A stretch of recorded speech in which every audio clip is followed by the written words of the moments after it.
بسم الله الرحمن الرحيم. الفيديوهات اللي انتوا هتسمعوها دلوقتي ديت كلينيكال ريفيجن. الايم بتاعنا ان ديت مش مقصود بيها ان انا اعمل كومبليت اناليسيس للحالات. ديت الايم بتاعنا ان احنا ناخد جنرال ادفايسز هنقولها دلوقتي. الابروتش الكلينيكال كيسز، ازاي اعرف الحاله ديت هتبقى ايه في خلال اول 3-4 دقايق من الحاله، بحيث ان انا مبقاش قلقان وانا عمال اخد هيستوري ومش عارف الحاله ديت ممكن تكون ايه في الاخر. ازاي اعمل diagnosis complete diagnosis للحاله، وازاي present my findings in different cases. تمام. نصائح عمليه. ده احنا اتفقنا ان العيال الصغيره اقل من 6 شهور avoid eye to eye contact، لان العيال ديت بتبقى بعد 6 شهور تكون عارفه مامتها، وبالتالي انت هتبقى غريب. ما تقعدش تلعب معاه كتير لانه ممكن يعيط، لو عيط انت ممكن ما تسمعوش، ممكن ما تعرفش تسمع له حتى ولا شيء. الاندريسنج ما تعملوش اندريسنج مره واحده، واحده واحده بالتدريج. وسلام لو حطيت السماعه مؤقتا كده على الهدوم لغايه ما تسمع كده اي حاجه، ما تحطش السماعه مره واحده على جلده. كل ما تعمل له اكزامينيشن وهو في حجر مامته يكون احسن. ما تشيلوش كده من حجر مامته تحطه مثلا على الشезлونج او على السرير، عشان ممكن يعيط، سهل جدا يعيط. دايما زي ما اتفقنا كده هو عارف مامته، وبالتالي وانت بتعمل له اكزامينيشن بص في حته تانية. اعمل كانك انت مش جاي له هو. لازم تكون معاك حاجه حلوه، حاجه بتشخشخ، حاجه تعمل له ديستراكشن عشان تعرف تخلص الاكزامينيشن بتاعك من غير ما يكون في ديستربنس للطفل. حاول تكون واثق من نفسك. خليك جنتل مع العيانين. في الاخر في كل الحالات هتتسأل المانجمنت بتاع الحالة، هتعمل لها ايه الحالة. ما تجيش تقول تريتمنت. احنا المانجمنت ده نص الكلام diagnosis يعني investigation، ونص الكلام treatment. كويس. الدرجة بتبقى متقسمة تلات تلات، تلت على الهيستوري، تلت على الاكزامينيشن، تلت على المانجمنت. كويس. احنا كده هنعمل هيكل للشيت في معظم الحالات، بحيث ان انت تكون عارف انت داخل هتعمل ايه في كل حالة ان شاء الله. اخر حاجة بقولها لك، يا ريت تنسى الكوسة. يعني لو انت عايز تاخد درجة مش من حقك، ماشي، ابتدي تدور على حد بقى يوصي عليك وبتاع. خلي انت واثق من نفسك وعارف ان ربنا مش هيضيع مجهودك. خليك واثق من نفسك وما تدورش على حد يوصي عليك. تمام، بالتوفيق ان شاء الله. او ما انا اسف معلش على الباك جراوند كان فيها نويز، لان التسجيل ده كان على بسرعه كده، لان انت عندكم امتحانات، فكنت مضطر ان انا اخلص حاجات دي بسرعه. متشكر جدا وبالتوفيق ان شاء الله. بسم الله الرحمن الرحيم. حاله الهارت. حاله الهارت يا اما روماتيك هارت ديزيز او كونجنتال هارت ديزيز. هنبتدي بالروماتيك هارت ديزيز. محتاج عشان اشخصها كومبليت دايجنوزس اجاوب على 5 اسئله. يا ترى دي روماتيك ولا لا؟ الاناتومي بتاعها شكله ايه، الفالف ليجن يعني. يا ترى دي اكتف ولا لا؟ كومبنسيتد ولا لا؟ يا ترى لو كان في كومبليكيشنز او 5 اسئله. هنبتدي باول سؤال اللي هو روماتيك. انا هعرف منين الاول ان حالتي ديت روماتيك هارت ديزيز او روماتيك فيفر؟ البرزنتيشنز. الولد ده ماله؟ الولد ده عنده مشكله يا اما في الهارت يا اما في الجوينت، والام هتقول لي الولد ده عنده روماتيزم على الاقل. كويس. عشان اتاكد واقول ان الولد ده كلام رسمي بقى ان الولد ده روماتيك هارت ديزيز، عرفت منين ان الولد ده عنده روماتيك هارت ديزيز؟ اول حاجه الايدج بتاعه. الايدج بتاع روماتيك ايدج اوف اونست من 5 ل 15 سنه. تاني حاجه كومبلينت، زي ما قلنا، يا اما كاردياك كومبلينت يا اما جوينت كومبلينت. يبقى الولد ده كان رجله بتوجعه، اسال على طول يا ترى الولد ده كان عنده مشكله في القلب، في سمول في القلب، الولد ده عنده روماتيزم. بعد كده باست هيستوري، 3 حاجات: past history of long acting penicillin, past history of recurrent streptococcal infection للثروت و upper respiratory tract infection. الولد ده من اسبوعين كان عنده مشكله في upper respiratory tract infection. تالت past history recurrence condition او related condition، يعني الولد ده من فتره 6 شهور، سنه، سنتين، كان برضه عنده نفس الكلام واتحجز في المستشفى وعنده نفس القصه. روماتيك فيفر ما بيجيش مره وخلاص، بيبقى فيه ريكارنس. اخر حاجه عشان اجاوب على اول سؤال ده، دي حالتي دي روماتيك فاميلي هيستوري. الولد ده اخته او عمته او خالته عندها روماتيك فيفر، والنهارده جاي لي بارثرايتس مثلا، او كاردياك كومبليكيشنز او كاردياك مانيفستيشنز، خلاص هيكون ايه؟ هيكون روماتيك فيفر. جاوبنا دلوقتي على اول سؤال. تاني سؤال الاناتومي. الاناتومي هو الفالف ليجن. انا عندي يا مايترال يا اورتك. ناخد الاورتك. اورتك ريجيرش اللي هو اشهر حاجه بتيجي، بعرفهم البريفرال ساينز بتاعته، والثلاثه الاساسيين الرئيسيين اللي بعمل بيهم سكرين. اول حاجه اللي هي كاروتيد بالسيشنز، طبعا نورمال دي موجوده، لما تبقى اكسجريتد يبقى كوليجان ساين، يبقى ده عنده اورتيك ريجيرش. ايه تاني؟ بدور على ووتر هامر بالس. وايه تالت نقطه واهم نقطه فيهم كلهم اللي هي وايد بالس بريشر. لقينا التلاتة دول موجودين، بعد ما اخلص الشيت ابتدي ادور على بقيه البريفرال ساينز بتاع اورتيك ريجيرش، واحط السماعه بقى وادور. التلاتة دول مش موجودين، الولد ده ما عندوش اورتيك ريجيرش. بعد كده تاني فالف ليجن اللي هو مايترال. طبعا مايترال بيحصل كتير، يعني مش هقول روماتيك فيفر من غير مايترال ريجيرش، ده صعب. ما اقول الولد عنده روماتيك هارت ديزيز، طب في مايترال ريجيرش؟ قال لك لا، انت تشك في الدايجنوز من اساسه. يبقى غالبا مايترال ريجيرش ده موجود لو العيان ده عنده روماتيك هارت ديزيز. اعرف ازاي ان الولد ده عنده مايترال ريجيرش؟ من الاوسكالتيشن. احط السماعه على المايترال اريا واسمع الساوند البانسيستوليك ميرور اللي هو تمام بروباجيتد الاكزيلا، ده الولد ده عنده مايترال ريجيرش. كده انا عرفت الولد ده عنده روماتيك هارت ديزيز او روماتيك فيفر. رقم 2 عنده فالف ليجن كذا، اكتف ولا لا؟ يعني في تكسير ولا لا؟ مفيش تكسير. من الاربع حاجات بعرف بيهم الاكتيفيتي. 2 دي و2 بي. pallor palpitation dyspnea disproportionate tachycardia. الأربعة دول هدور عليهم، موجودين الأربعة. الولد ده أكتف، الولد ده محتاج يخش المستشفى النهاردة وياخد كورتيزون النهاردة. الأربعة دول أو واحدة فيهم مش موجودة، يبقى الولد ده مش أكتف، والولد ده مش مفهوش مشاكل. كويس. أهم واحدة في الأربعة اللي هي disproportionate tachycardia. أقول تاني إن الأربعة لازم يكونوا موجودين، ما ينفعش واحدة بس تكون. بس أنا بيني وبينكم بصراحة بقى، الديسبروبورشن تاكيكارديا هي دي الأساس. دي موجودة العين ده أكتف، ديسبروبورشن تاكيكارديا مش موجودة العين ده مش أكتف. تمام.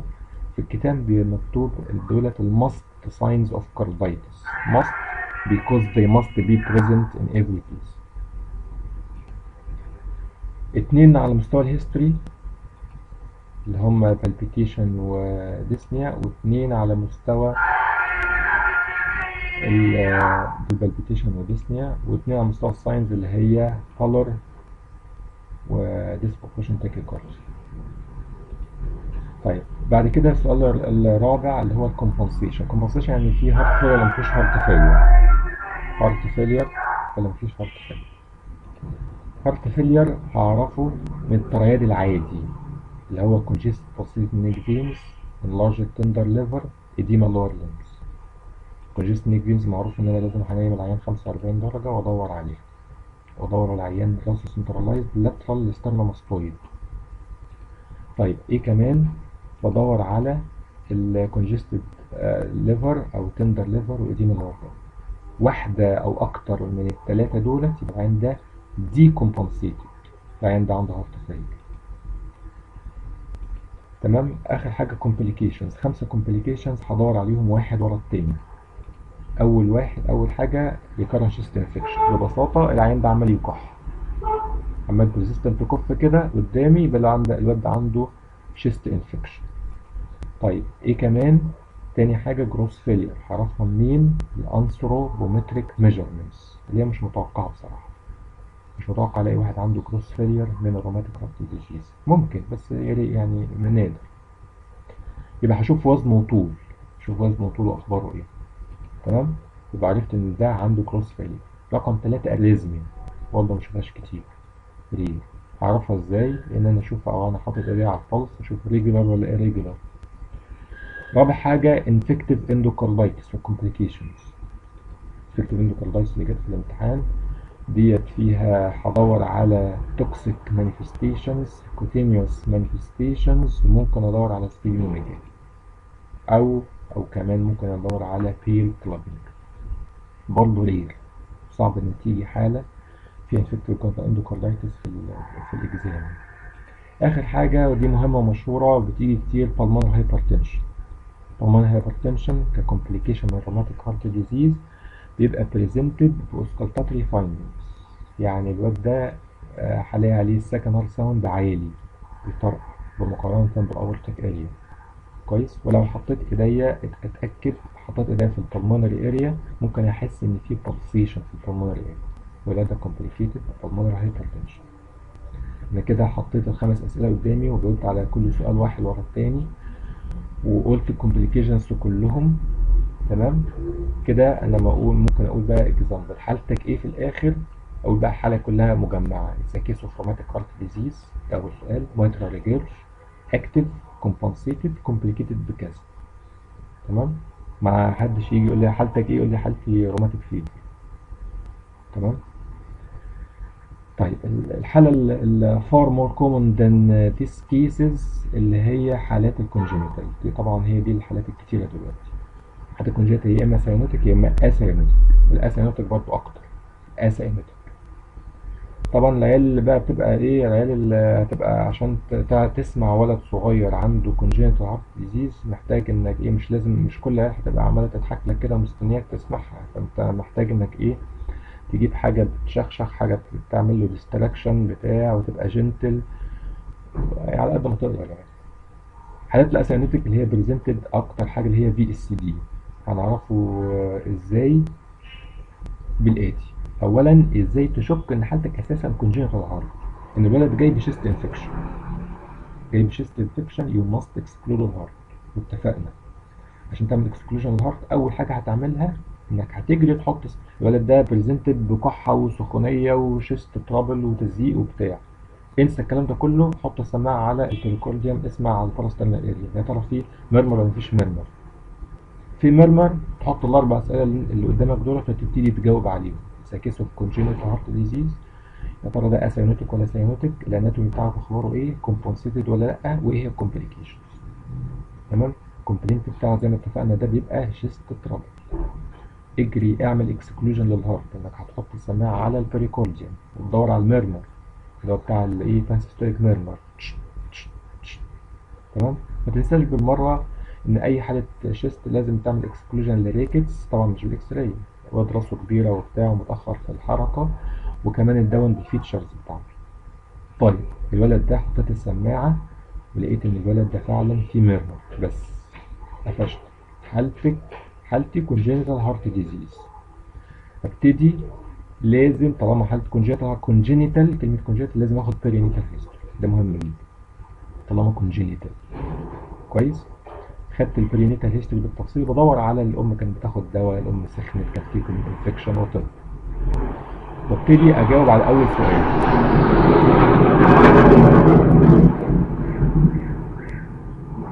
ابتدي اجاوب على اول سؤال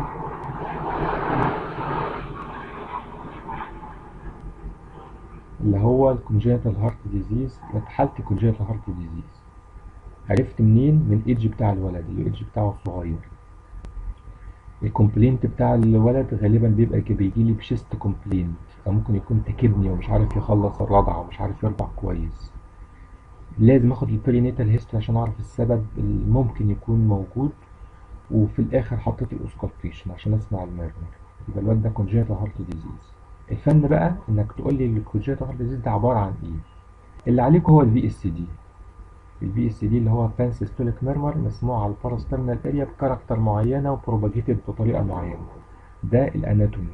يبقى ده حالتي كونجنتال اساينوتيك هارت ديزيز موست بروبلي في اس دي. تمام. كومبنسيتد ولا لا، يعني في هارت فيلير ولا لا. ايه علامات الهارت فيلير اللي احنا خدناها قبل كده، اللي هي congestive prosthetic veins enlarged tender liver دي من اللي الحاجات دي مش هتطبق، مش هنعرف نطبقها في الايه في الانفانسي، هندور على حاجات تانية. 3 تي تاكي كارديا وتندر ليفر. تاكي كارديا وتندر ليفر ومعهم تاكيبنيا ماشي كويس. تاكي كارديا وتندر ليفر الاتنين دولت لو لقيتهم الولد ده عنده دي كومبنسيشن، الولد ده عنده هارت فيلير. تاكي كارديا اكتر من كام؟ قول اكتر من 150 160 كده دخلنا في هارت فيلير. مثلا بقى لو معاه ليفر هيباتوميجالي تمام يبقى ده الولد عنده هارت فيلير. في حاجه اسمها جالوبريزم. جالوبريزم لو سمعته، الجالوبريزم عباره عن تاكي كارديا زائد تريبريزم. تريبريزم زائد تاكي كارديا، دي علامه من علامات الهارت فيلير. اخر حاجه كومبليكيشنز. كل كومبليكيشنز اللي قلناها في الروماتيك هنطبقها برضه هنا في الكونجنتال. وما تنساش ان لو سالت في الشفوي ايه هي complications of rheumatic heart disease او complications of congenital heart disease، ما تنساش ان اول حاجه هي heart failure. وكمنه بس مهم جدا فحطينا له ايتم لوحده في الكلينيكال، لكن ده من اهم الكومبليكيشنز. احنا هندور على بقيه الكومبليكيشنز بقى اللي احنا ما قلناهاش. شيست انفكشن، جروس فيلير، نفس الكلام، اريزميا، انفكتيف اندوكاردايتس وبالمونر هايبرتنشن بنفس الكرايتيريا بتاعه الروماتيك هارت ديزيز. تمام. في الاخر هتقول لي حالتك ايه؟ it's a case of congenital acyanotic heart disease most probably VSD compensated complicated with pulmonary hypertension. تمام. طيب نخش بقى على الاساينوتيك. غالبا بتبقى حالة تترالجي اوف فالو. الحالة ديت بتبقى من اسهل ما يمكن. ليه؟ لان لو انا مذاكر التترالجي اوف فالو اخش على الحالة مستني بس ان انا اعرف ان الحالة ديت ساينوتيك. انا لسه بسأل ام الولد ده ماله، هلاقي ان الولد ده لونه ازرق كده غريب، لونه ازرق.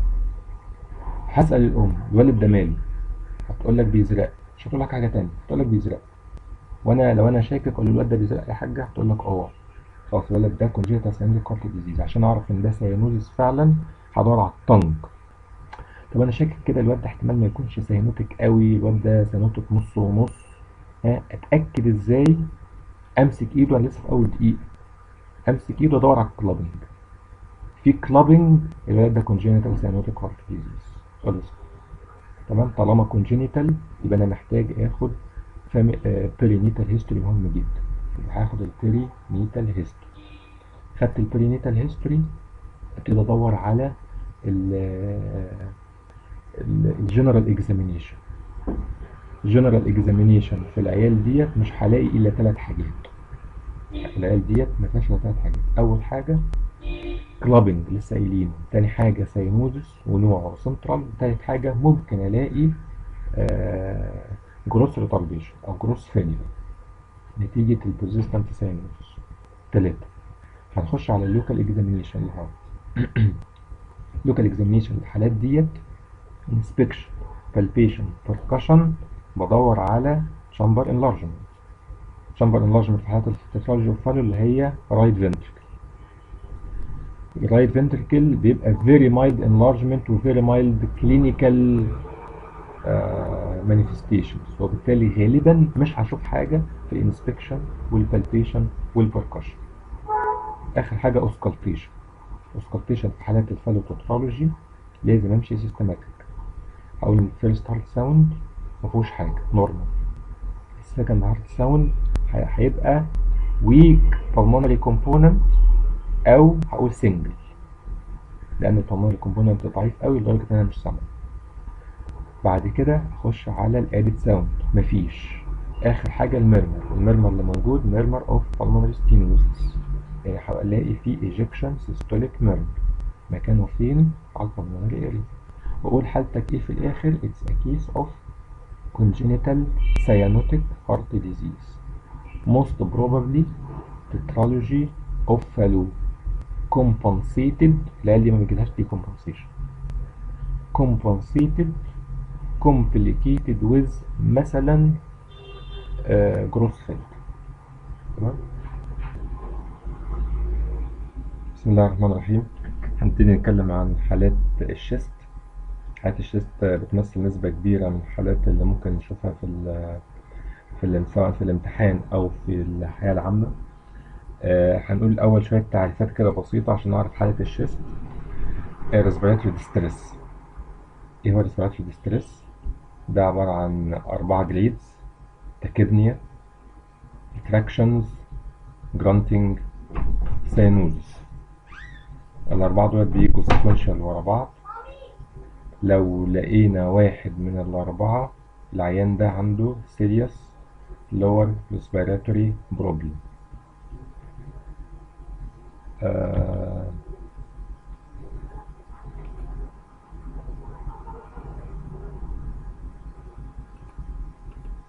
طيب نخش بقى على الحالات بتاعتنا.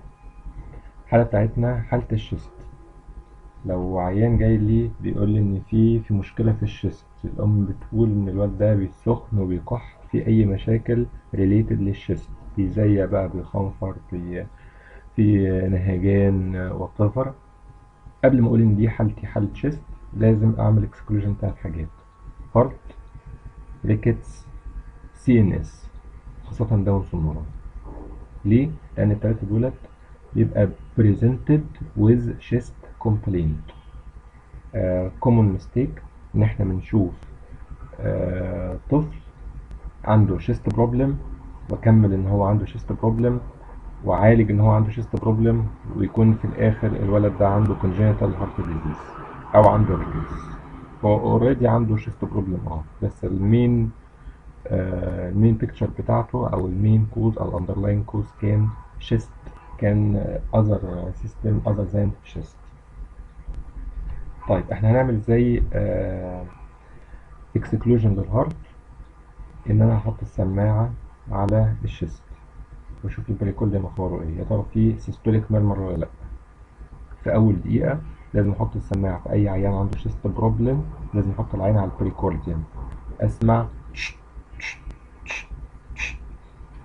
في ميرمر يبقى حالتي هارت، واظبط حالتي على انها هارت. او ريكتس، ازاي اعمل اكسكلوجن للريكتس بسرعة كده في حالة اي حالة بريسنتد بشيست؟ ان انا هبص على راسه، يا ترى الواد ده راسه كبيرة شوية؟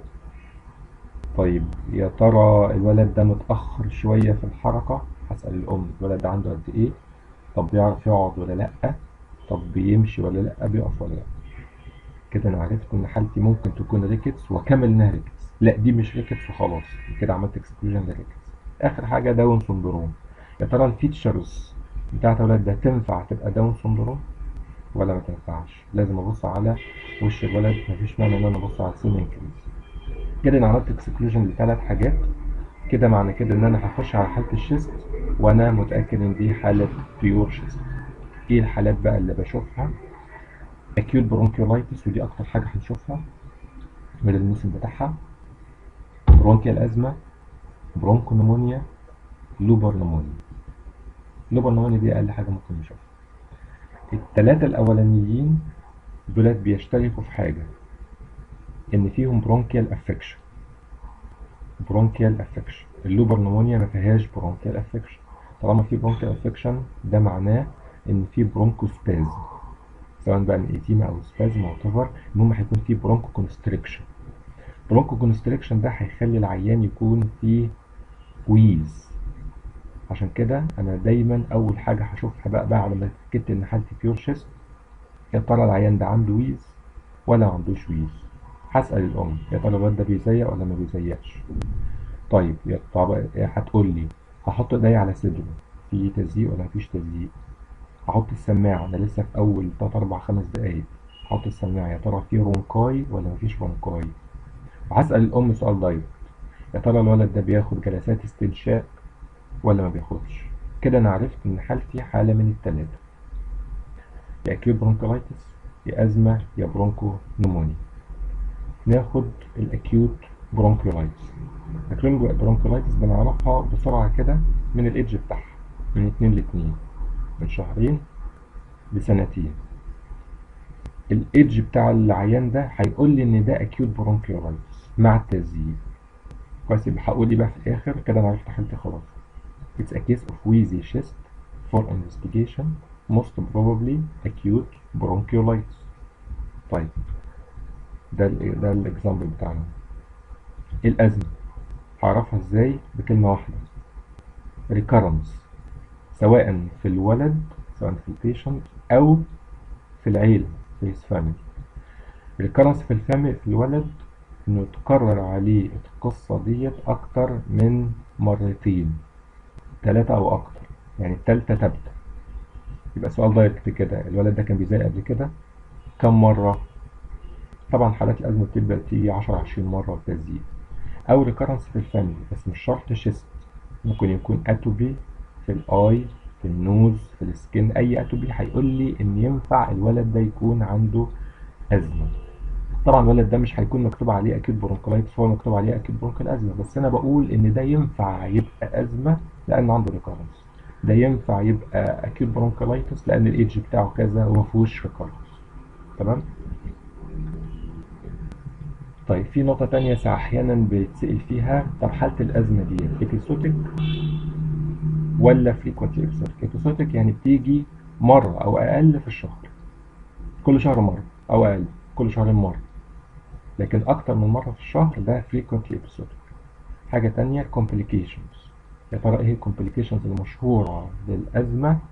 حاجات أساسية اللي هي infection يعني برونكونيمونيا، أو الولد ده ممكن يكون دخل في نوموثوركس. بالمناسبة التو ان كومبليكيشنز دول ده انديكيشن ان انا اعمل له اكس راي. مش كل مرة عيان الازمة هيجي لي المستشفى هعمل له اكس راي. انا بعمل له اكس راي امتى؟ لو انا شاكك انه دخل في كومبليكيشنز من الاثنين دول. وهقول عليه ايه بقى في الاخر؟ ويزي شيست فور انفستيجيشن، most probably acute bronchial asthma episodic ونوت complicated. كده انا عرفت الاكيد برونكولايتس وعرفت الازمه. بعد كده برونكونومونيا. برونكونومونيا هيجي لي بتزييق برضه، هيجي لي بيزيق وبياخد جلسات استنشاق. لكن لما اعمل له اكزامينيشن الولد ده هيكون فيه حاجات تانية غير التزييق، غير الرونكاي واللويز. الولد ده هيكون عنده فاجينال كونديشن. يعني ما ينفعش ولد عنده برونكونومونيا يكون عمال يضحك او بيلعب او عمال يلعب بالسماعه او اكتف. تمام؟ ده عنده مصيبه، ده برونكونومونيا. يبقى لازم يكون عنده باد جنرال كونديشن، ومن ضمنها الهاي فيفر، الواد عنده سخونيه عاليه ما بتنزلش. ايه كمان ممكن الاقيه؟ جرانتنج. جرانتنج ده معناه ان الولد ده دخل في الفيولار افكشن. الاثنين الاولانيين اكيد برونكلايتس وازمه ما فيهمش الفيولار افكشن، لان ده هيكون عنده جرانتنج بينت. ايه كمان بالسماعه؟ الولد ده هيكون عنده consonnating crepitations. الولد ده هيكون عنده consonnating crepitations. اعرفها ازاي بالسماعه وانا حاطط كده كده لويز بيتسمع في الاكسبيريشن، سهل مفيهوش مشاكل تزييق او ميوزيكال ساوند. اما الكريبيتيشن فدي بتتسمع في الانسبيريشن، وركز كده والعيان بياخد نفس بيعمل ازاي؟ تك تك تك تك تك تك تك تك تك مع كل انسبيريشن. الكريبيتيشن ديت بتأكد الكلام ان الولد ده عنده برونكونومونيا. يبقى الولد ده عنده برونكونومونيا، يكون عنده فاجينال كونديشن، هاي فيفر، جرانتنج، وكمان كونسونيتنج كريبيتيشن. السيمتومز المانيفستيشنز دي كلها هقول ان الولد ده عنده ويزي شيست فور انفستيجيشن، موست بروبابلي برونكو نمونيا. اخر حاجه بقى اللي هي اللوبر نمونيا. الولد ده غالبا هيكون كبير شويه، والولد ده هيكون عنده manifestation of chest trouble but without wheeze. يعني الولد ده هتقول الأم ده بينهج وبتاع، ممكن تقول لك إنه عنده التهاب رئوي، ممكن. طب يا حاج الولد ده بيزيق؟ لا. طب بياخد جلسات استنشاق؟ برضه لا. تحط السماعة الولد ده مش سامع اللي فيه رونكاي، بس الولد ده غالبا عنده لوبر نمونيا. اللوبر نمونيا ديت هعرف مكانها فين على حسب 3 حاجات. هدور على 3 حاجات عشان اعرف مكان اللوب اللي حصل فيه مشكله، يا اما diminished air entry، يا consonantic crepitations، او bronchial breathing. ناخد الاول diminished air entry. انا بحط السماعه يمين وشمال، يمين وشمال، قدام وورا. هلاقي في حته ان انا مش سامع الاير انتري، تبقى واضحة، يمين سامع وشمال مش سامع. دي خلاص كده الحتة اللي انا مش سامع فيها ديت، ده اللوبر افكشن، الحتة دي فيها كونسوليديشن. او ممكن اسمع كونسونيتنج كريبيتيشن على الحتة اللي فيها كونسوليديشن، تك تك تك تك تك تك. او ممكن اسمع برونكيال بريفنج. اتفقنا البرونكيال بريفنج ده له علامة، لو انا مش عارفه ومش حافظه ممكن اعلمه بعلامة. علامته ايه؟ increased vocal resonance. لو الفوكال ريزونانس عالي ده معناه ان الحتة ديت فيها برونكيال بريفنج. هعرفه ازاي ده؟ بحط سماعة يمين وشمال وبخلي العيان يا يعيط يقول 4 وبسمع وبشوف الاخبار ايه.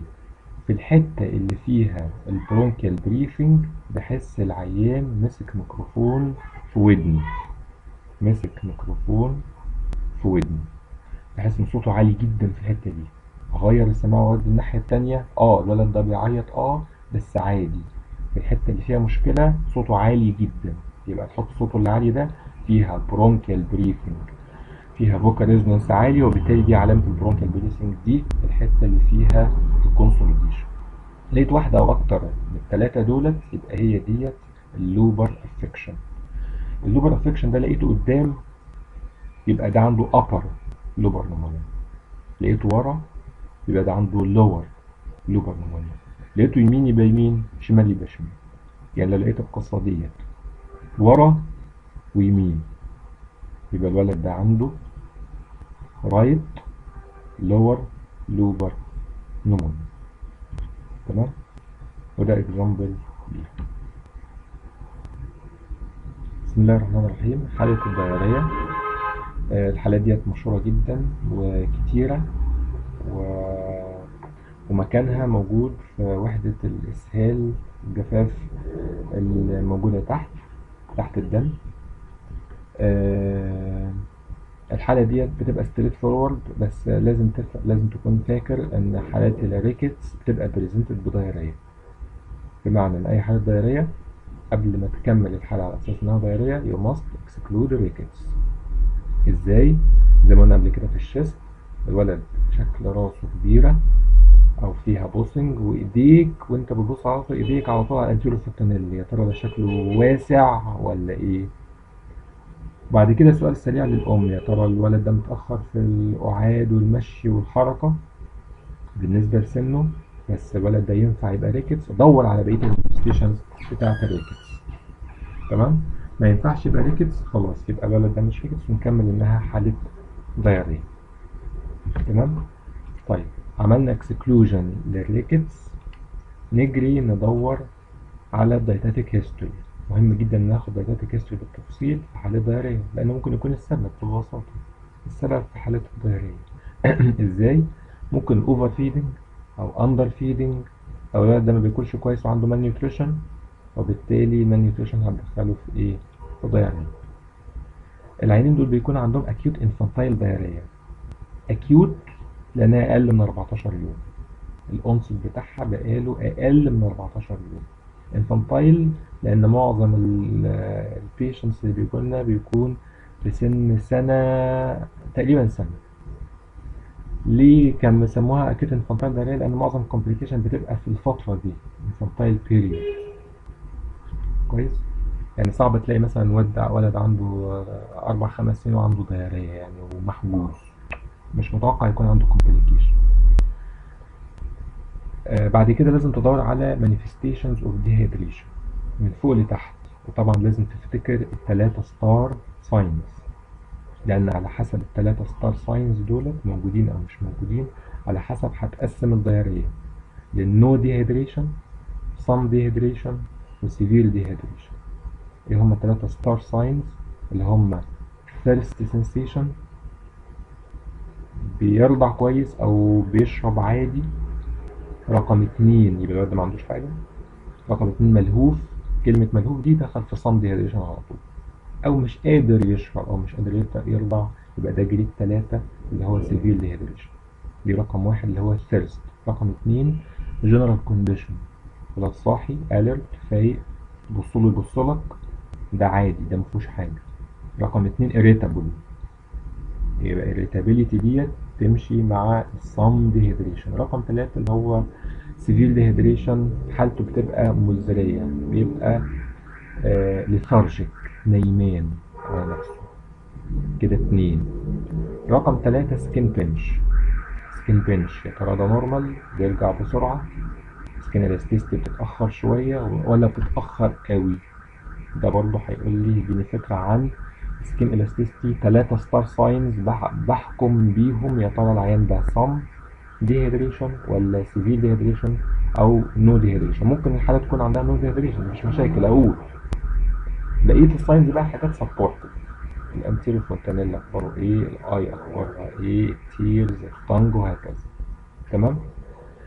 حتة كده صغيرة، لو كان العيان عنده irritability، لسه قايلين ان هو ممكن يكون صم ديهيدريشن بس ممكن يكون حاجة تانية ريليتد للدايرية. ممكن يكون عنده هايبر تونيك ديهيدريشن او الصوديوم بتاعه عالي، الirritability.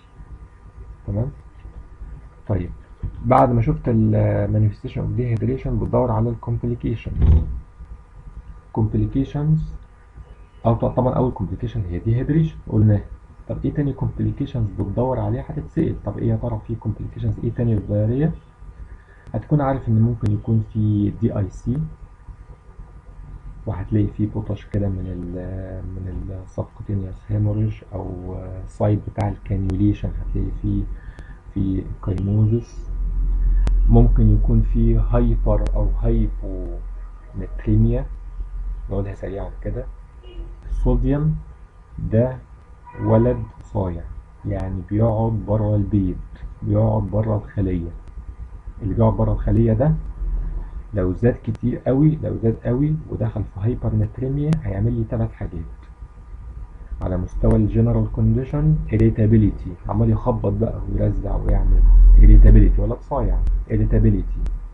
رقم 2 على مستوى الطنج، هيسحب كل المية اللي موجودة في السيلز اللي موجودة في الطنج. الطنج ده مليان سيلز، هيسحب كل المية بره. هتلاقي الطنج ده وودي طنج، مفيهوش ولا نقطة مية، وودي طنج.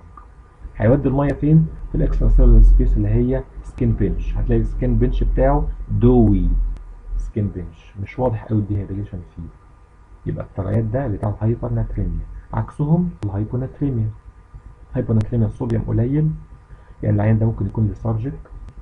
على مستوى الطنج هتلاقيه في مايلد لوس، مايلد افكشن للطنج، ممكن تلاقيه في شوية كده، في شوية فلويد. لكن السكين بنش فيري دراي.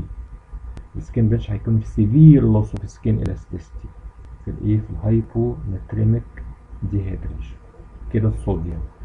رقم 2 البوتاسيوم، ممكن يحصل فيه كومبليكيشن، يا يعلى يا يقل. لو علي مشكلته في الهارت، لو هيعلى هيعمل لي كاردياك ستاند ستيل ات دايستول. لو قل ممكن يعمل لي مشاكل في المصل، سواء سكيليتال مصل هايبوتونيا او سموث مصل بتاعت الانتستين، ممكن يعمل لي إليس. كده الصوديوم والبوتاسيوم. الكالسيوم ممكن يحصل له مشاكل ماشي، لو قل ممكن العيان يحصل له تيتاني. تمام. طيب ايه تاني ممكن يحصل كومبليكيشن للدايرية؟ اللي هي حاجة مهمة جدا برضو، اللي هي اسيدوزس، ميتابوليك اسيدوزس. اعرفه ازاي؟ اعرفه ان كلينيكال الولد ده بينهج. طالما العين واد هتسأل سؤال، الولد ده هو عنده دايرية، ايه فايدة ان انا اشوف الولد ده الريسبيراتوري ريت بتاعه؟ لو لقيته بينهج يبقى ده ممكن يكون عنده ميتابوليك اسيدوزس. طيب ايه تاني ممكن يحصل له كومبليكيشن؟ ممكن يحصل له شوك. ايه علامات الشوك؟ طبعا العين اللي هيحصل له شوك لازم يكون في عنده سيفير ديهيدريشن. ايه علامات الشوك اللي انا هدور عليها؟ 4 جريدز. اول جريد اوف هايبو برفيوجن، بريفرال هايبو برفيوجن زائد تاكيكارديا. يبقى تاكيكارديا زائد بريفرال هايبو برفيوجن دي جريد 1. ايه بقى الهايبو برفيوجن ده اللي هو جريد 1 ده؟ 3 سي. cold extremities، cyanosis، طبعا peripheral cyanosis، والتالتة capillary refill is delayed. يعني في مطلوب 3 دول مع tachycardia rapid weak pulse، العيان ده بدأ يخش في شوك، العيان ده الشوك لو سبته هيخش في جريد 2 مع الكلام ده في هايبوتنشن. جريد 3 مالتي سيستم اورجان فيلير، يعني مع الكلام ده الهارت يبتدي بقى يحصل له اريزميا، الجي اي تي يحصل لها الياس، الكدني يحصل لها بريرينال فيلير، وهكذا. اخر جريد اللي هي irreversible شوك، يعني خلاص كده انتهى، حصل له بيرمننت دامج للسكن، للميوكس، للسيل ممبرين بتاع السيلز، والميتوكوندريا حصل لها رابشر، وبالتالي العين ده انتهى. اديله بقى ما تديله خلاص الواد انتهى. عشان كده مهم جدا ان انا اعالج الشوك بدري قبل ما تخش في الريفرسبل شوك. دي يعني دي معظم الكومبليكيشن اللي ممكن تكون موجودة في حالة دايرية. كويس. طيب بلانز اوف تريتمنت، انا كده شخصت العين ده عنده دايرية، وعرفت اذا كان عنده صم ديهيدريشن او نو ديهيدريشن، وبعد كده بعمل تيلورينج للبلان، بلان A وB وC على حسب النوع بتاع الديهيدريشن. كويس. مهم في حالات الديارية ان انا بعد ما اخد الحاجات الاساسية لازم اعمل شيت كامل زي اي حالة. خلاص انا خلصت الحاجات الرئيسية فيها، اكمل بقى بقية الهيستوري، بقية البرينيتال هيستوري، الحاجات اللي هي ممكن تكون مش مهمة بالنسبة لي لكن ممكن اتسأل عليها في اي وقت. بسم الله الرحمن الرحيم. حالات الهيماتولوجي طبعا موجودة في العنبر هيماتولوجي. الحالة الهيماتولوجي حالات ستريت فورورد مفيهاش مشاكل كتير. الكلينيكال اللي فيها قليل جدا، بيعتمد على مذاكرة كويسة. تمام. أول حالة ممكن نشوفها اللي هي حالة بالور بس، بالور بس، ده ما عندوش حاجة إلا بالور، بدل ما عندوش اورجانوميجالي لازم ادور، مفيهوش بيرفرا، مفيهوش جوندس. بالثلاثه كي اليمنتس بتوع الهيماتولوجي، اورجانوميجالي، بيرفرا، جوندس، الثلاثه دول مش موجودين، والعين ده مفيهوش الا بالور. It's a case of pallor for investigation, most probably iron deficiency anemia. نسأل بقى البيك بتاع الايرون deficiency anemia بيبقى امتى؟ اللي هو قبل ما يخش المدرسة و9-10 شهور. البريدسبوزنج فاكتورز بتاعته، ايه الاكل اللي هو فيه ايرون اللي المفروض ياكله بعد كده، ايه الكومبليكيشنز بتاعة الانيميا عموما، وهكذا. حالة تبقى ستريت فورورد مفيهاش مشاكل. طيب حالة تانية فيها بالور وبيربرا، بالور اند بيربرا. طبعا كلمة بيربرا دخلت في الموضوع لازم اكون عارف الديفرنشال دايجنوز بتاع البيربرا، حافظه صم. differential diagnosis of purpura. يبقى pallor and purpura كده دخلنا في لوكيميا. pallor and purpura دخلنا في لوكيميا. يا سلام لو معاها اورجانوميجالي، خلاص كده اللوكيميا رسمي. حتى اللوكيميا غالبا ما بتنزلش، لانه بيبقى الولد غالبا بيبقى الجينيتيشن بتاعته مش حلوه، فغالبا ما بينزلش. لكن البيربرا differential diagnosis بتاعها لو بقت مع بالور اند اورجانوميجالي، ده افكر على طول في انفلتريشن البولمارو لوكيميا. طيب ايه حاجة تانية ممكن تنزل اللي هي بيربرا with or without الكيموزيس. دي حالة مشهورة، بيربرا with or without الكيموزيس. زي ما اتفقنا قبل كده لازم اكون حافظ الديفرنشال دايجنوستس بتاع البيربرا كويس جدا. بيربرا لوحدها كده ومفيش معاها اي مانيفستيشن تانية، يبقى كده غالبا احنا كده it's a case of idiopathic thrombocytopenic purpura او immune thrombocytopenic purpura ITP. كويس. لكن لازم اكون عارف هتسأل في الديفرنشال دايجنوز، دورت على اورجانوميجالي ولا لا، دورت على البالور ولا لا، دورت على بقيه المانيفستيشنز بتاعت الديفرنشال دايجنوز ولا لا. الكيموزس لوحدها برضو ممكن تنزل لوحدها. امتى؟ لو العيان ده عنده هيموفيليا، غالبا هيكون ولد ومفيهوش الا الكيموتيك باتشز. تمام. حالة الايكيموتيك باتشز ولو كان في جوينت افكشن خلاص كده دخلنا في هيموفيليا. برضه لازم اكون عارف الديفرنشال دايجنوز بتاع البليدنج ديس اوردر عموما، وازاي اعمل له انفستيجيشن. المشكلة البلط اللي هي الانفستيجيشن، it is the art of investigation، ازاي اشخص الحالة بالانفستيجيشن. ما ننساش ان البربرا لو حاجة هتيجي رقم 1 ITB، رقم 2 انافلاكتويد بيربرا. دي الحاجات المشهورة اللي ممكن تيجي. طبعا الانافلاكتويد بيربرا معروف ان الديستريبيوشن بتاعها مختلف عن ITB، موجود في اللور لمب غالبا. الجنرال كونديشن بتبقى كويسة، بتبقى اكيوت، وبيبقى قبليها بريسيدنج فايرال انفكشن او وات ايفر، والكاركتر بتاعتها. تمام. الحالة اللي بعد كده واللي هي آخر حالة تعتبر اللي هي هيموليتيك أنيمياز. هيموليتيك أنيمياز ديت حاجة من اتنين، يا أكيوت يا كرونيك. الهيموليتيك أنيمياز فيها طريات: بالور، جوندس، دارك يورين. العين لما يجي، طبعا العيانين دولت أساسا عارفين هم عندهم إيه، ممكن يقول لك إن الواد ده عنده تكسير في الدم على طول، بس أنا لما أجي أتكلم كلينيكال بدور على بالور، جوندس، دارك يورين. البالور واضح وبقى عارفين بنشوفه فين. الجوندس هشوفها في الايه، في الاي، في السكليرا. الدارك يورين غالبا هو مش هيقوله لي، لازم اسال عليه. الترايب ده بس من غير اي مشاكل تانية، دي اكيوت هيموليتيك انيميا، وابتدي ادور على سبب الاكيوت هيموليتيك انيميا واعرف الديفرنشال دايجنوز بتاع الاكيوت هيموليتيك انيمياز. اشهر حاجه اللي هي الفافيزم، لكن ما فيش مانع ان يكون احتمال يكون في دراجز عملت كده، او اوتو اميون او whatever. طيب تاني حالة او تاني هيدنج تحت الهيموليتيك انيميا ممكن تكون كرونيك. اعرف ازاي ان دي اكيوت ولا كرونيك؟ بحاجتين: سبلينوميجالي او اورجانوميجالي عموما، وسكليتال تشينجز. يبقى الطريات بتاع الهيموليتيك انيميا بالور، جوندس، دارك يورين مع اورجانوميجالي او سكليتال تشينجز، كده احنا في كرونيك هيموليتيك انيميا.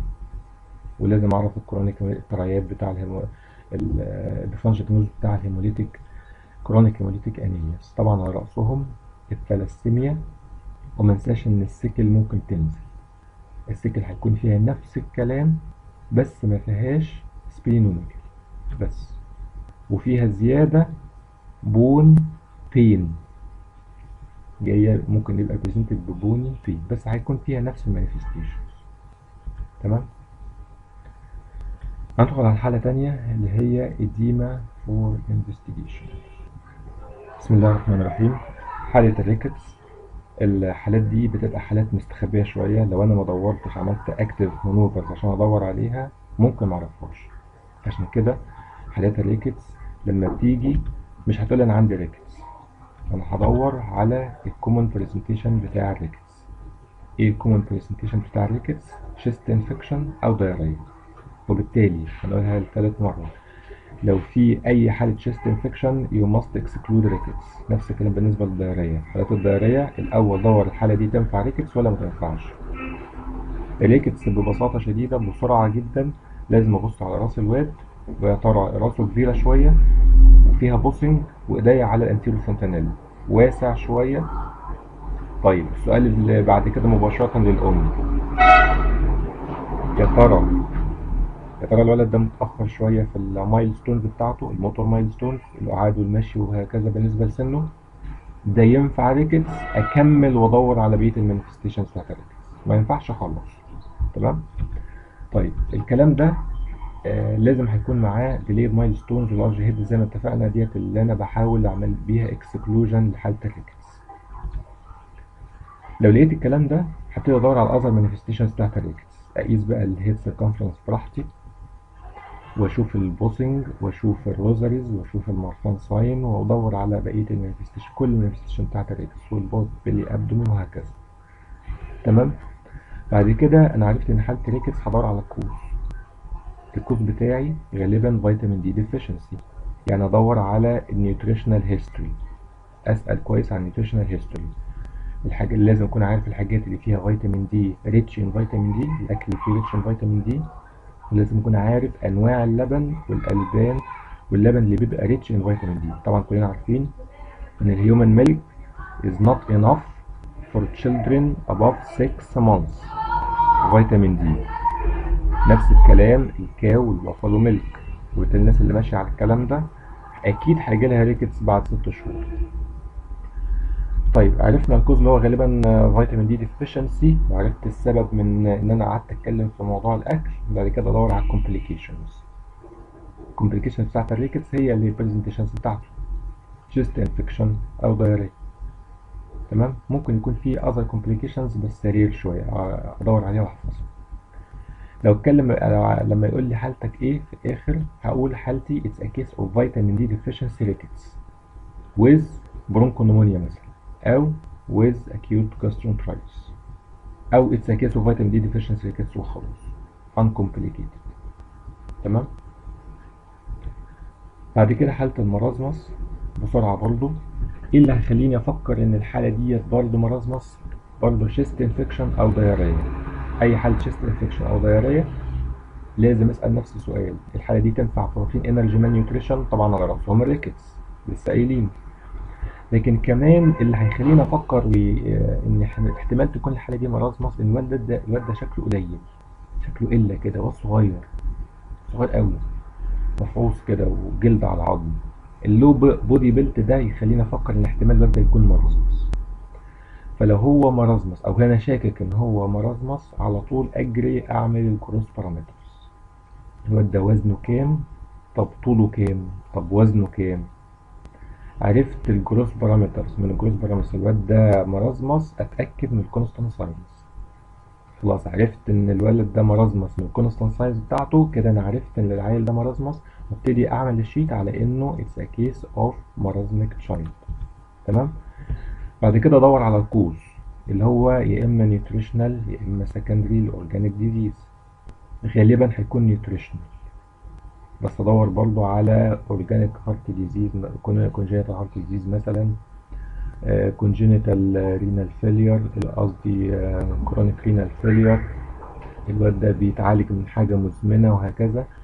لكن اهم سبب عاده هيكون النيوتريشنال. نيوتريشنال مرازمس يبقى هاخد النيوتريشنال هيستوري بالتفصيل، من اول نوع اللبن وكميته والاماونت والديوريشن، يعني افصص النيوتريشنال هيستوري بحيث اعرف ان سبب المرض ده.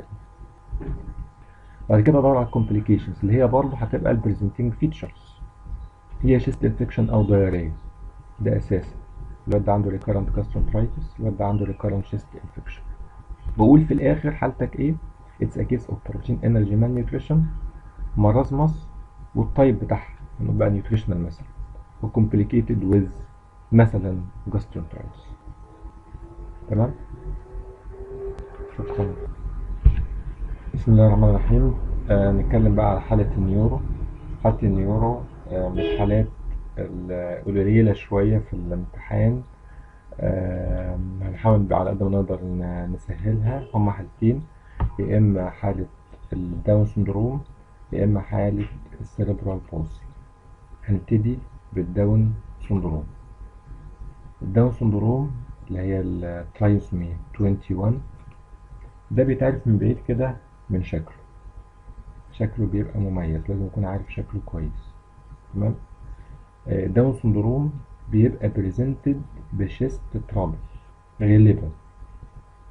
فانا لو زي ما قلنا قبل كده، لو العيان جاي بشيست ترابل لازم اعمل اكسكلوجن للداون سندروم، ابص على الفيتشرز بتاعته واشوف يا ترى الواد ده ينفع داون ولا ما ينفعش.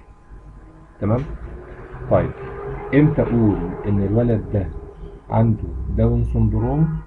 لو في حاجتين موجودين مع بعض. اول حاجة physical manifestations، رقم 2 mental retardation. ايه الفيزيكال فيتشرز؟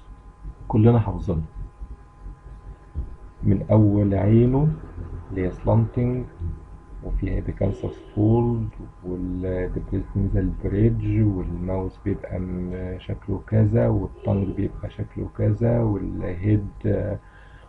تمام. الفيزيكال فيتشرز لازم نكون حافظينها وعارفينها. عرفنا الفيزيكال فيتشرز بتاعته، ما ينفعش لوحدها نقول ان العيل ده او الولد ده داون سندروم، لازم كلينيكالي يكون معاه منتال ريتارديشن. يبقى الاتنين مع بعض physical features. ومنتال ريتارديشن بقول الولد ده داون سندروم. ايه بقى المنتال ريتارديشن هعرفه ازاي؟ ان انا بعمل له developmental assay. يبقى عشان اقول ان الولد ده عنده mental retardation لازم يكون متأخر في الديفلوبمنتال مايلستون. انهي فيهم؟ الاربعة: جروس، فاين، موتور، سبيتش، سوشيال. متأخر في الاربعة ده عنده mental retardation. مع physical features يبقى الولد ده عنده كلينيكالي ده داون سندروم. اتأكد ازاي؟ اعمله كاريوتايبنج. هلاقي ايه او هدور على ايه؟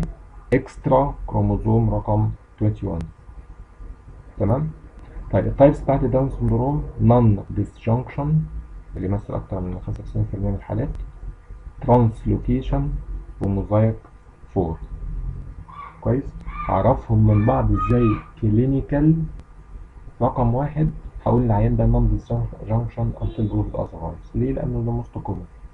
ايه الحاجة التانية اللي تقول لي ان احتمال يكون ده نون ديسجنكشن؟ ان الام ام الطفل كبيرة في السن، اكتر من اكتر من 35 مثلا. يعني كل ما تكبر الام كل ما سن الام بيكبر كل ما فرصتها انها تجيب نون ديسجنكشن عالي. طيب ترانسلوكيشن اعرف ازاي كلينيكال؟ العيان ده ممكن يكون ترانسلوكيتد داون لو كان الولد ده امه صغيرة في السن، ده رقم واحد. وايه كمان؟ وعندها قبل كده history of miscarriage او abortion. يبقى الام اللي هي صغيرة في السن وعندها miscarriage او abortion دي ينفع تبقى الولد اللي قدامي ده عنده translocated داون سندروم. تمام.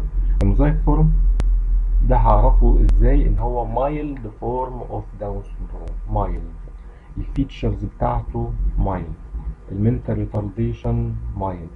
ده ينفع يبقى موزايك فورم. كويس. كده انا عرفت الداون سندروم. اول حاجه شكيت فيه اشك في الداون سندروم بالكومبلينت بتاعه انه جاي لي بشيست كونديشن. رقم اتنين، اتاكد ان هو داون سندروم بالفيتشرز، فيزيكال فيتشرز، ومعاها منتال ريتارديشن. وعرفنا ازاي نجيب المنتال ريتارديشن.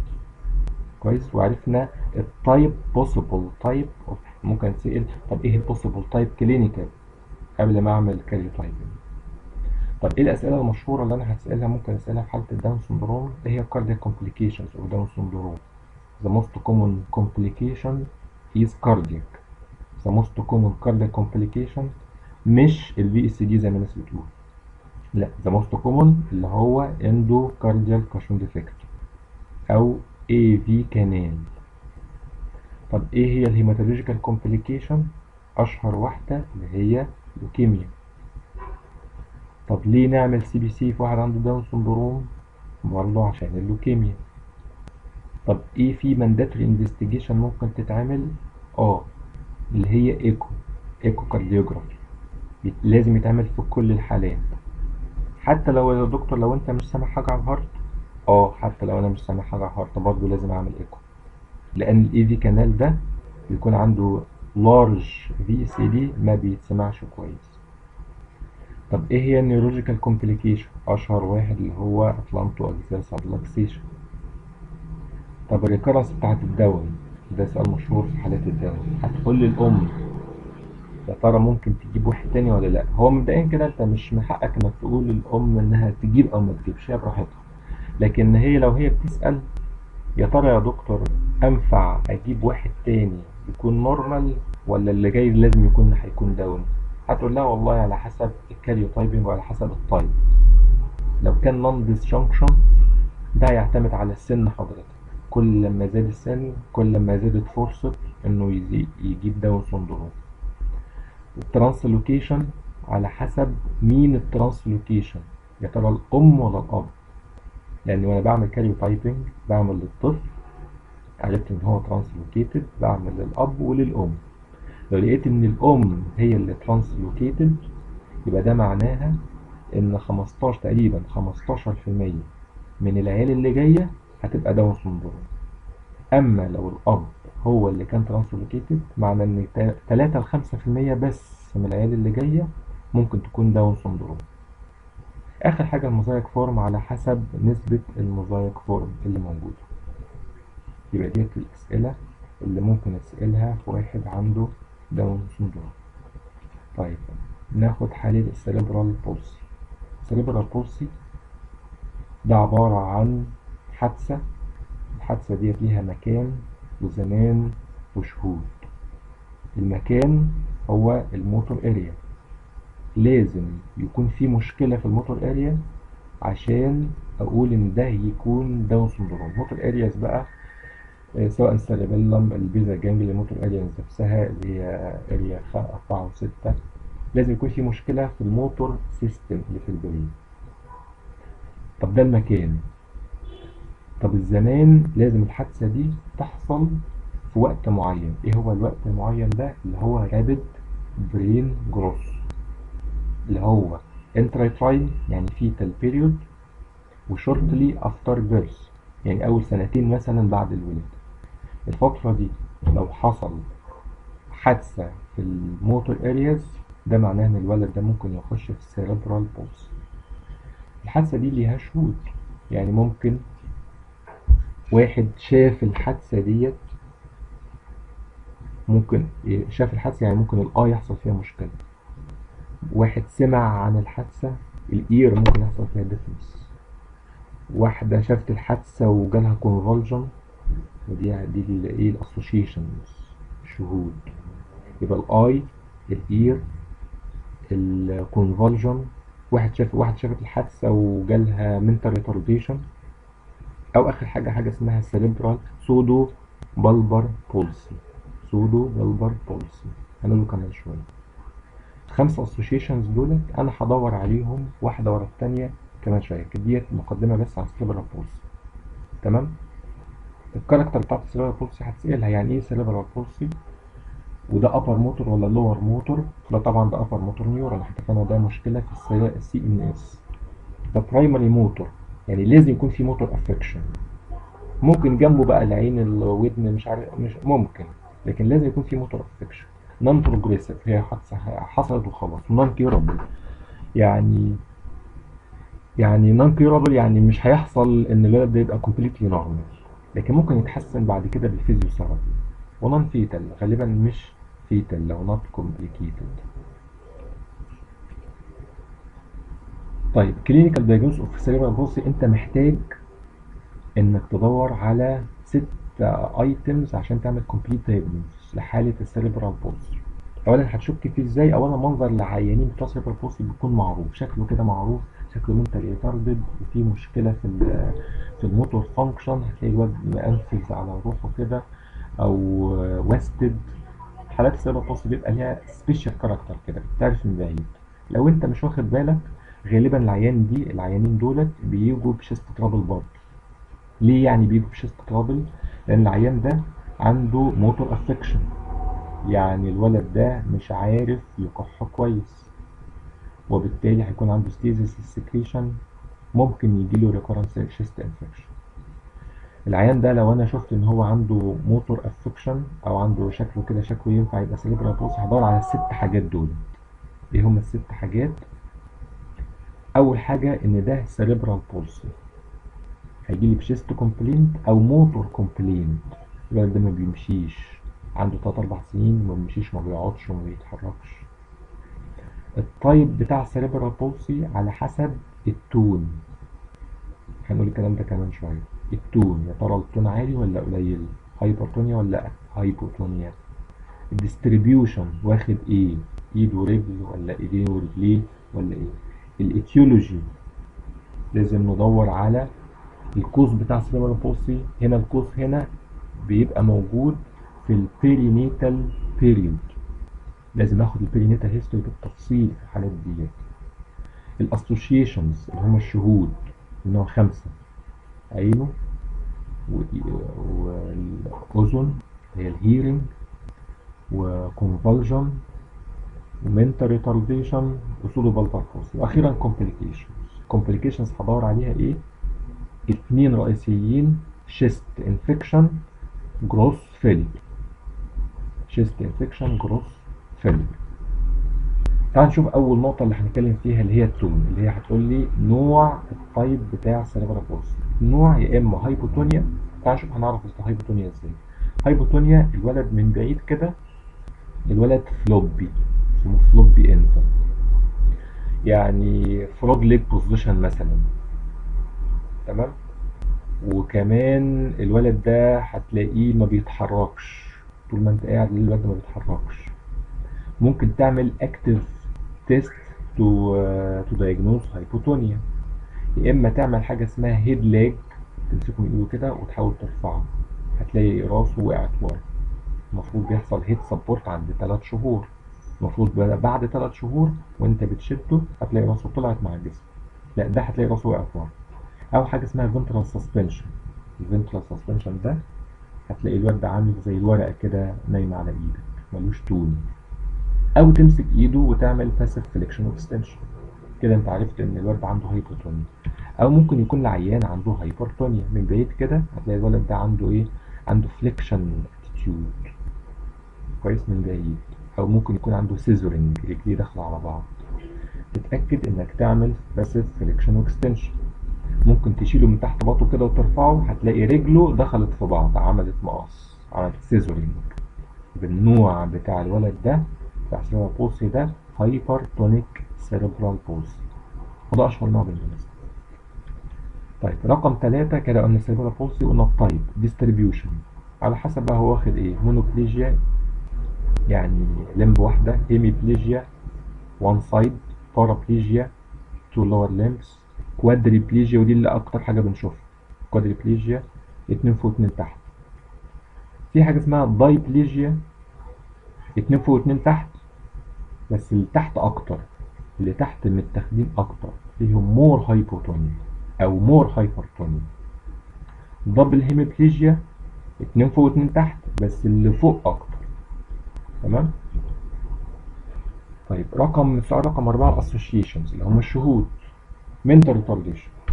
اعرف ازاي ان العيان ده عنده mental retardation؟ ان ناخد history بالتفصيل. ايه هو الهيستوري ده؟ developmental history. متأخر في الأربعة ده عنده mental retardation. طبعا هو كده كده متأخر في الموتور والفاين موتور. كمان في السبيتش وفي السوشيال دخلنا في المنتال ريتارديشن. فيجوال، عايز اعرف الواد ده عنده فيجوال افكشن ولا لا. بسيطة جدا، هسأل أمه الولد ده بيشوف ولا ما بيشوفش.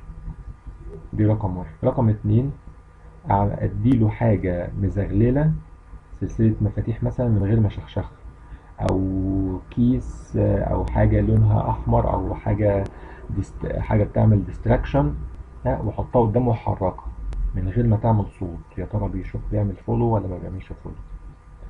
رقم 3 تيست الهيرنج، من وراه كده واعمل ايه؟ بعمل اي صوت، يا ترى بيتخض، بيتلفت، سمع صوت يعني. وبعد كده اتاكد، اسال امه. بعد كده كونفولجن، اسال ام الولد ده بيجيله تشنجات ولا لا. سودو بالبر بولسي يعني في مشكله ابر موتور نيورون للبلبر ماسلز. هعرف ازاي؟ اعرف الولد ده ما بيبلعش كويس، بيشرق في الاكل، وممكن نلاقيه بيريل قدامي. بيشرق، ما بيبلعش كويس، وبيريل. ديت الاسوشيشنز اللي هي سؤال رقم 4 اللي هي الشهود. اخر حاجه complications. اشهر اتنين هما شيست انفكشن وجروس فيلير. شيست انفكشن ليه؟ زي ما اتفقنا في ويك كوف، وده ده ممكن يحصل له اسبيريشن نتيجه السودو بالبر بولسي. ممكن نلاقي في ديفورميتيز، العيان ده ما بيعملش ريجولار فيزيوثيرابي، وبالتالي الهايبرتونيا دي هتدخله في ديفورميتيز. جروس فيلير، الولد ده عنده منتال ريتارديشن، وبالتالي جعان وما بيقولش انا جعان.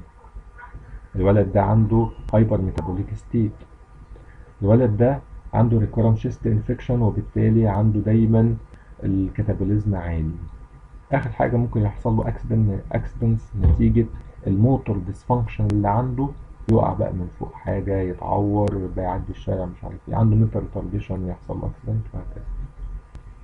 يبقى انا لما اجي اتكلم واقول ان العيان ده عنده سيريبرال بولسي، انا محتاج اغطي الخمسه ايتمز دول او 6 ايتمز دول. تمام. اخر سؤال او اخر نقطة اللي هي الكوز. اخر نقطة اللي هي الكوز. الكوز ده ممكن يكون نتيجة البيري نيتال اكسيدنت. البيري نيتال اكسيدنت ديت يا اما حصلت له مشكلة قبل الولادة يا ساعة الولادة يا بعد الولادة، وبالتالي لازم اخد البيري نيتال هيستوري بالتفصيل، قبل الولادة، ساعة الولادة، بعد الولادة، واقول ان الكوز هنا most probably due to كذا. تمام. انت محتاج تعرف ايه كده، يبقى انت كده لما تيجي تتكلم يقول لك حالتك ايه، ما تقوليش حالتي سيريبرال بولز، تقول لي تغطي الست نقط في الكلام. اتس ا كيس اوف spastic cerebral palsy، كده انت قلت نقطتين. quadriplegia most probably due to كذا. تمام. associated with كذا اللي هم الشهود، complicated with كذا. تمام. تديني بقى فكرة ان ايه، ان انت عملت ثرى اسسمنت للولد، انك تقول لي 6 ايتمز كلهم مره واحده. اكتر حاجه بتتسال في حاله السيريبرال بولسي ازاي اعمل ديب تندون ريفلكسز، ازاي اعمل التون، ازاي اعمل البلانتر ريفلكس، واعمل انتربريتيشن الحاجات دي. سودو بالبر بولسي دي مشكله في الابر موتور. اتفقنا السيريبرال بولسي ده ابر موتور نيورون، يبقى سودو بالبر بولسي ده ابر موتور نيورون لمين؟ للكرينيال نيرفز اللي بتغذي الهيد ونيك. تمام. يبقى يعني ايه سودو بالبر بولسي؟ بايلاترال ابر موتور نيورون ليجنز لمين؟ للكرينيال نيرفز. هتسأل برضو الفرق بين الابر موتور واللور موتور نيورون، وهتسأل برضو البيراميدال فيرسس اكسترا بيراميدال مانيفستيشنز. الابر موتور واللور موتور نيورون الفرق بينهم الاثنين فيهم باراليسيس. الابر موتور ممكن يكون معاه هايبر او هايبوتونيا، لكن اللور موتور لازم يكون هايبوتونيا، ما ينفعش يبقى هايبر. الابر موتور نيورون لازم يكون عنده هايبر ريفلكسي، اللور موتور لازم يكون عنده هايبو ريفلكسي. الابر موتور هيكون فيه بابينسكي ساين بوزيتيف موجوده، اللور موتور هيكون عنده نورمال بلانتر ريفلكس. تمام. الفرق ما بين البيراميدال والاكسترا بيراميدال ان الاثنين التون بتاعهم عالي، لكن البيراميدال بيكون فيه سباستيستي، كلاس نايف سباستيستي، اما الاكسترا بيراميدال بيكون فيه ليد بايب ريجيديتي. ممكن يكون associated with abnormal movement اللي هما الاكسترا بيراميدال، سواء مثلا ممكن يكون معاه مثلا تريمورز، لما الاقي في تريمورز يبقى ده اكسترا بيراميدال. طبعا الكلام ده هيتسال ايه نظري. تمام.